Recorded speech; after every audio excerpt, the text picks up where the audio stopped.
upang ipagdiwang ang pinuntuang kaarawan ng minamahal nating Pangulo, Rodrigo Roa Duterte.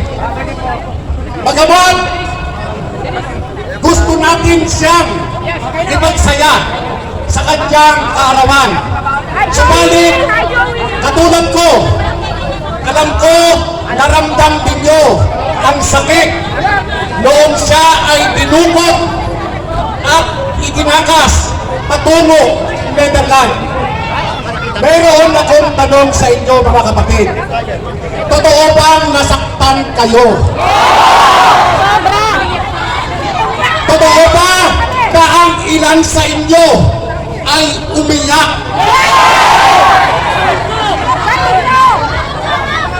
Alam nyo mga kapatid, noong nangyayari yung ginawang pangbabastos sa dating Pangulo, kami po ay naroon sa may Villamor Air Base.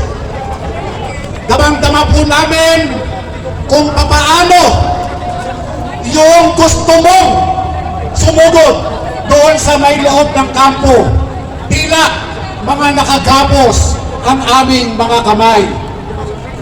Napakasakit po ng pakiramdam ang ginawa nila sa isang ama ng ating bansa. Patuloy tayong nananawagan sa nangyari pa sa ating mahal na Pangulo. Uuwi pa ba tayo? Hindi ko narinig. Uuwi pa tayo? Uuwi pa ba tayo? Hindi mo mababato? Ano kung salita ba yan? Bumaba ka na! Bumaba ka na! Bumaba ka na! Bumaba ka na!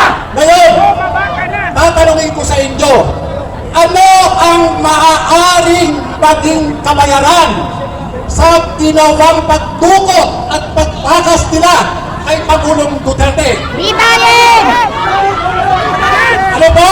Bibayin! Mag-resign! Sino yung magre-resign? O ito ha, para malinaw. Ha? Gusto kong malinaw.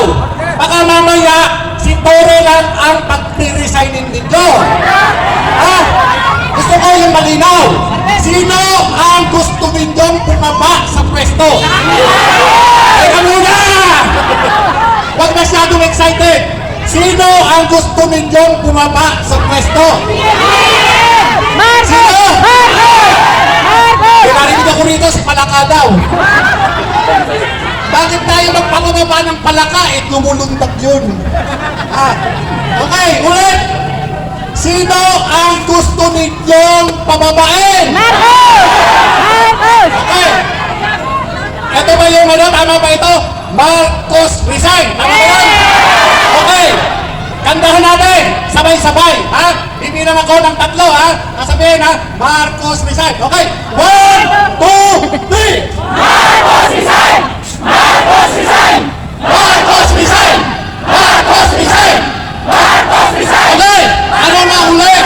Ano yung sinasabi nito? Okay.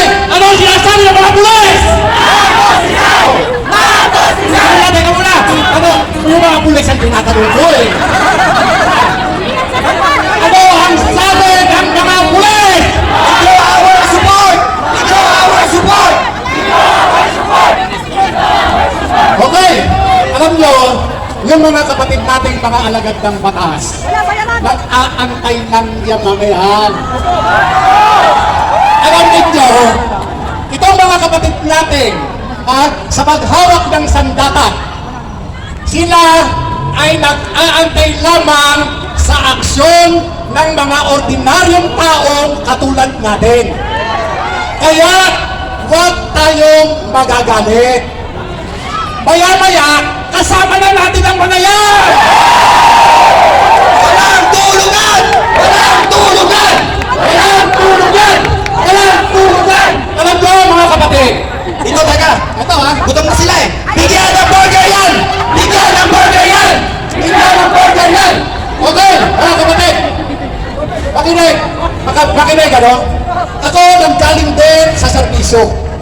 Inabot ko noon, noong magkaroon ng EDSA 2. Noong EDSA 2, ako ay kabilang sa na-deploy sa EDSA. Katulad nila ngayon, huwag natin iisipin na sila ay kalaban natin. Pagkos, darating ang oras, malay ninyo, ngayon na, yung commander nila, kasama na natin. Kaya, huwag natin silang ipahiya. Dahil, ang mga yan, nag-uusap-usap na sa kampo. Babaliktad na ba tayo? Sasama na ba tayo kay Agent Morales? Sasama na ba tayo kay Captain Tato? Sasama ba tayo kay Colonel Betran?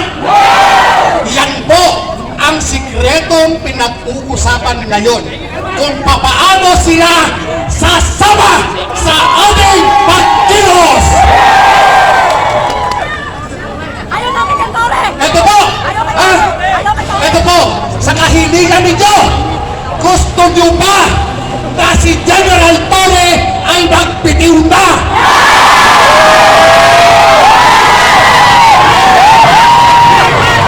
Okay,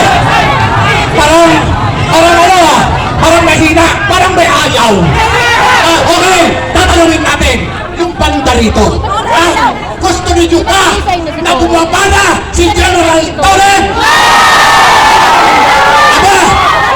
Nakikita ko yung mga polis gumagang, oo. Sabi nila. Sabi nila mga polis.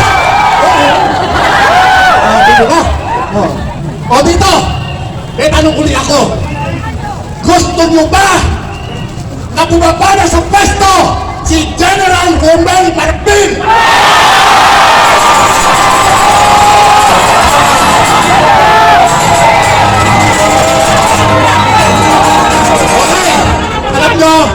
Hindi lang yan. Hindi lang ang mga ulo nila ang hihiligin nating gumbulo. Hihiligin din natin yung ulo ni Christine Rimbulla.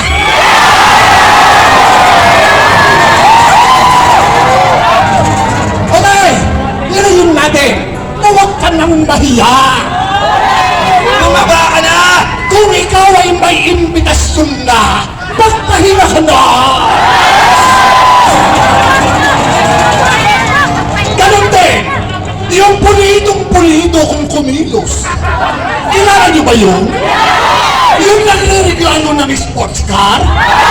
Yung kulay red? Kilala niyo ba yun? Aba, pagpitawin na rin yan! Yung DILG Secretary! Si Rimbulla! Isang bagsak! Duterte! Duterte! Duterte! Duterte! Duterte! Duterte!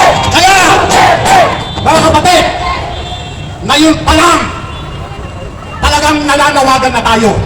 Sa lahat ng mga nariyan pa sa tahanan, tigilan nyo na muna yung paglululo. Tigilan nyo muna yan! Magpunta muna kayo rito! Magsama-sama tayo! Dahil yung kaapihan dinadalas natin ngayon, matutultukan na ngayong araw na to.